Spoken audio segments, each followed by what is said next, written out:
Itu kaum muslimin dan muslimat sebenarnya kalau nak studi banding untuk keamanan dan kriminalitas bukan ke Amerika tapi ke Arab Saudi harusnya. Cuman sayang kita sudah terlanjur beri gelar kadrun ya.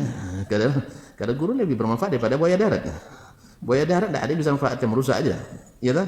Tapi kalau kadal gurun bisa dimakan. Katanya bisa jadi obat penunjang. Yang diteruskan. Kaum muslimin dan muslimat dirahmati Allah SWT. Jadi ini hudud itu. Jadi menjadi efek jera bagi orang lain. Karena nengok tangan dipotong, ngeri tak? Ngeri. Akhirnya orang berpikir berkali-kali untuk mencuri. Daripada mencuri lebih baik korupsi. Ya, karena korupsi tidak boleh potong tangan kan ya, tapi potong leher. Ada yang bertanya ke saya, Ustaz, korupsi itu koruptor itu dipotong tangan enggak? Saya bilang enggak. Dia tidak potong tangan karena dia bukan mencuri, dia berkhianat. Lalu apa? Saya bilang potong leher. Potong leher tergantung hukum yang berlaku. Pokoknya gimana diberlakukan. Tapi kalau mencuri itu dipotong tangan. Mana yang mau? Potong tangan, potong leher? Tidak ada yang mau. Alhamdulillah, berarti tidak ada bakat. Kaum muslimin dan muslimat. Jadi sebagai jazaan, sebagai balasan. Jadi siapa yang terpotong tangannya di dunia, mudah-mudahan mensucikannya karena sudah dihukum. Dan kalau dihukum dan dia bertaubat sebelum dia meninggal, maka itu membersihkannya. Makanya hukum dalam Islam termasuk membersihkan dosa asal dia ikhlas melakukannya. Seperti kisah seorang perempuan Ghamidiyah yang berzina lalu dirajam sampai mati, dilempari dengan batu sampai mati. Lalu ada sebagian yang mencela dan mencaci. Kata Nabi SAW, jangan kamu mencacinya. Sesungguhnya dia telah taubat kepada Allah SWT. Kalau dibagikan taubatnya kepada penduduk Madinah 70 orang, cukup bagi mereka. Jadi taubatnya taubatan nasuha. Jadi tidak boleh dicela orang yang bersalah. Tidak boleh dicela orang yang dihukum. Karena siapa tahu mereka sudah diterima oleh Allah SWT. Taubatnya taubatan nasuha.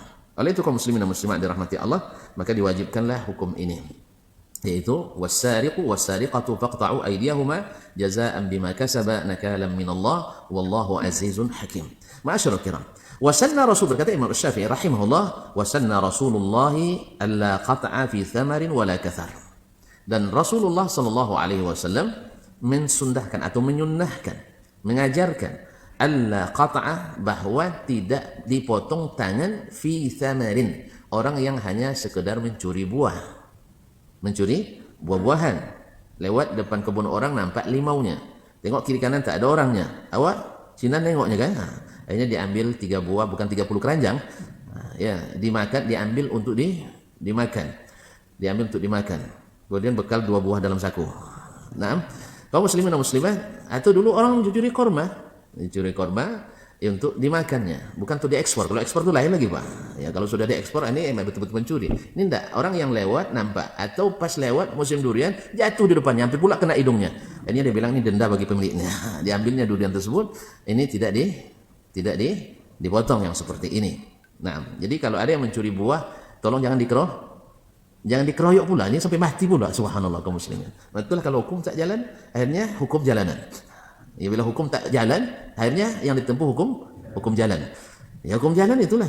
Siapa yang pukulannya besar berat, itu yang diandalkan. Wala kathar, dan tidak pula dipotong tangan orang yang mencuri kathar. Kathar itu adalah semacam umbutnya atau bakal buahnya. Ini namanya al-jimarun nakhl, yang terletak di tengah-tengah pohonnya itu, yang juga digunakan untuk dimakan orang. Kalau umbut kelapa itu kan dimakan, bisa digulai ya. Masih dipakai sekarang. Masih sedap. Kalau dulu sedap, sekarang masih. Alhamdulillah. Ada yang buat sekarang enggak? Mana itu ada rumah makan yang buat, kita cari. Ada rindu pula, udah lama tak makan. Nah, kaum muslimin dan muslimat, itu ada kelam tebang kelapa nanti ada umbutnya, kasih tahu ya. Dulu sedap, sekarang enggak tahu lagi, saya nak coba. Baik, wa alla yuqta'a illa man balagat sariqatuhu rub'a dinarin fasa'idan. Satu, mencuri sejenis ini, buah dan sebagainya untuk sekedar untuk dikonsumsi, untuk dimakan, atau umbutnya tidak dipotong. Yang kedua, wa alla yuqta'a illa man balagat sariqatuhu rub'a dinarin fasa'idan. Dan tidak dipotong pula kecuali orang yang sampai nominal atau nilai dari apa yang dicurinya itu 1/4 dinar. 1/4 dinar. 1 dinar itu 4,2 gram emas. 4,2 gram, 1 gram berapa sekarang? 1 juta. Ya betul Pak. Iya, Masya Allah mahal sekarang ya. Berarti 1 gram 1 juta. 1 juta dikali 4,2. 4.200.000. Ini satu dinar. Berarti kalau seperempatnya dibagi 4 sama dengan 1.050.000. Jadi harus sampai nilai yang dicurinya 1.050.000 untuk konversi rupiah hari ini. Besok mungkin tambah bisa kurang. Jadi tidak dipotong tangan bila hasil atau bila nominal curiannya hanya tidak sampai 1/4 dinar. Misalnya dicurinya sepatu kita di rumah 2 pasang, tapi sepatang 50.000. Dipotong juga tangannya? Enggak. Tapi boleh curi sepatu? Enggak juga, jangan salah paham. Ada hukuman lain yang menanti. Ini mentang-mentang tidak dipotong tangan, aman pula tidak. Ada hukuman lain. Yang tidak disebutkan hadnya, ada hukuman diserahkan kepada peraturan yang dibuat oleh waliul amri. Ada yang had yang Allah tentukan sendiri, ada yang tidak Allah tentukan diserahkan kepada oleh amri.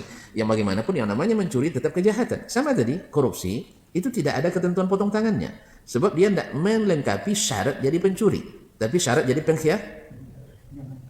Iya, perusak dan pengkhianat. Maka berbeda hukumnya. Kalau pencuri, ini hukumnya potong tangan. Kalau korupsi, tadi saya bilang bisa saja potong leher. Nah, kalau di Korea Utara dirudal katanya. Subhanallah, dirudal sampai tidak ada bekasnya. Allah musta'an. Jadi Islam itu memang pengasih dan penyayang. Wa alla yuqta illa man balagha sariqatu ruba' dinarin fasa'idan. Tidak dipotong tangan bila nilai nominal daripada yang dicuri tidak sampai 1/4 dinar atau lebih. Kalau lebih tentu saja lebih dipotong. Jadi kaum muslimin dan muslimat dirahmati Allah, di sini maksudnya Imam Asy-Syafi'i memberikan contoh ayat siapapun mencuri, baik laki-laki maupun perempuan, potong tangannya sebagai hukuman dan sebagai peringatan dari Allah Subhanahu wa taala kepada yang lain.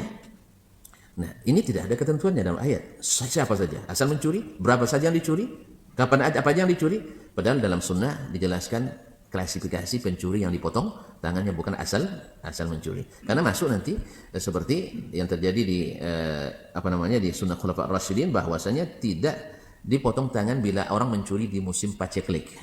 Alhamdulillah kita tidak merasa sekarang ya. Semoga tidak. Ya, musim paceklik, musim kelaparan. Lalu orang mencuri, ya orang mencuri pasti untuk makan.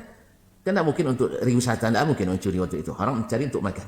Maka seperti ini juga tidak dipotong tangannya. Kemudian tidak dipotong orang mencuri barang yang ada syubhat di situ. Artinya dia mengira itu barangnya dia. Dia punya barang hilang.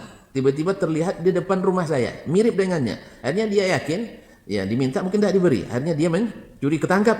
Maka kita katakan, kenapa Anda mencuri? Ini barang saya. Ternyata setelah teliti tidak barang dia yang seperti ini juga tidak dipotong dan sebagainya.